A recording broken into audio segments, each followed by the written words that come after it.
news. British Overseas Territories heads of government gathered in Grand Cayman Wednesday for the pre-joint ministerial council meeting. The meeting, chaired by Cayman Islands Premier Alden McLaughlin, is an opportunity for all overseas territories heads of government to exchange views on political and constitutional issues as they relate to the United Kingdom and its relationship with OTs.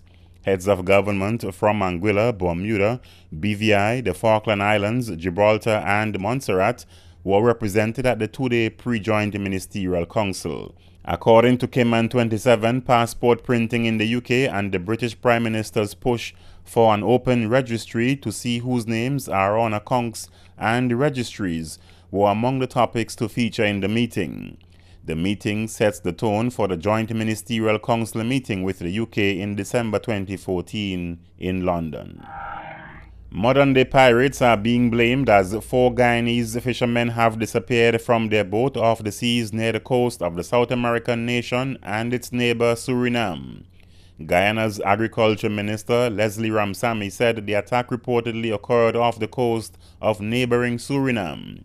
The fishing boat's captain claims he jumped into the Atlantic Ocean after the vessel was being boarded by machete-wielding bandits who then attacked his 4 crewmates and apparently dumped their bodies overboard. The blood-spattered boat was recently found drifting at sea, but the bodies of the 4 men have yet to be recovered. Ramsamy is calling for greater cooperation between Guyana and Suriname in combating piracy. Guyana's fishermen have complained for years about pirates who seize catches and equipment and sometimes their boats. Reports say the pirates play hide-and-seek with the occasional Coast Guard patrols, but they largely have free rein on the seas. The Portia Simpson Miller-led administration will be taking steps to prevent a food shortage as Jamaica, the land of wood and water, continues to experience an extended dry spell. Agriculture Minister Roger Clark says a decision will soon be made on the importation of some agricultural products. According to Clark, the record decline in rainfall is taking its toll on the crucial areas of agricultural production. Clark said the southern parish of St. Elizabeth, the breadbasket of the country, is having a severe dry spell. The crippling drought has also had an impact on the multi-billion-dollar sugar industry, with the Sugar Industry Authority stating that the industry is under major threat due to the lack of water. Organization of Eastern Caribbean States OECS Directors of Statistics recently held their first meeting on a plan of action for the successful piloting of a region-wide labor needs assessment survey in 2014. The survey will help in monitoring the demand for employees' skills.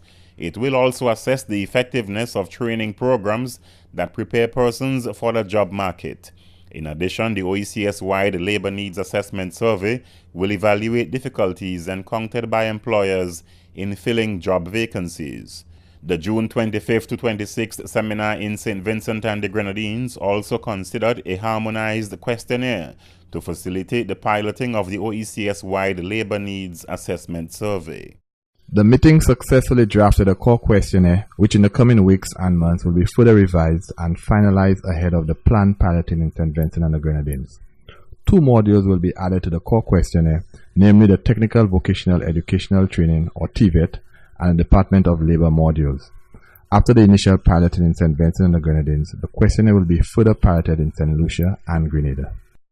The OECS-wide Labor Needs Assessment Survey, which is a component of the OECS Labor Market Information Systems program, will also produce information on demand flows of labor and unfilled vacancies. The OECS Commission expects the survey results to provide detailed information on job creation based on the rationale, industry and occupation, as well as difficulties employers have with finding suitable labor.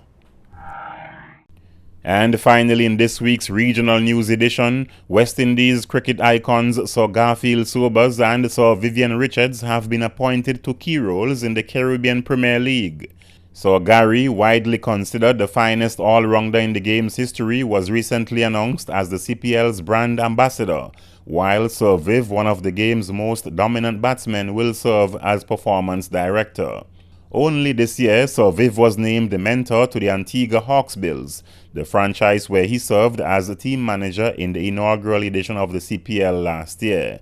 Sir Gary said he was keen to get involved in the tournament, now the region's premier 2020 event. Damien O'Donoghue, the CPL's chief executive, said the presence of Sir Viv and Sir Gary would further strengthen the tournament. 30 matches will be played over 37 days among the 6 franchises before the tournament climaxes with the semi-finals and final in St. Kitts on August 16th. For the JTV Caribbean News, Sean Rose. Coming up next on JTV News, Eileen Parsons urges the need for more participation in festival. Patsy Lake will give the August Monday parade a taste of the past, present, and future in honor of the late Corinne Bruley, and our exclusive interview with Queen Shireen about her passion for calypso.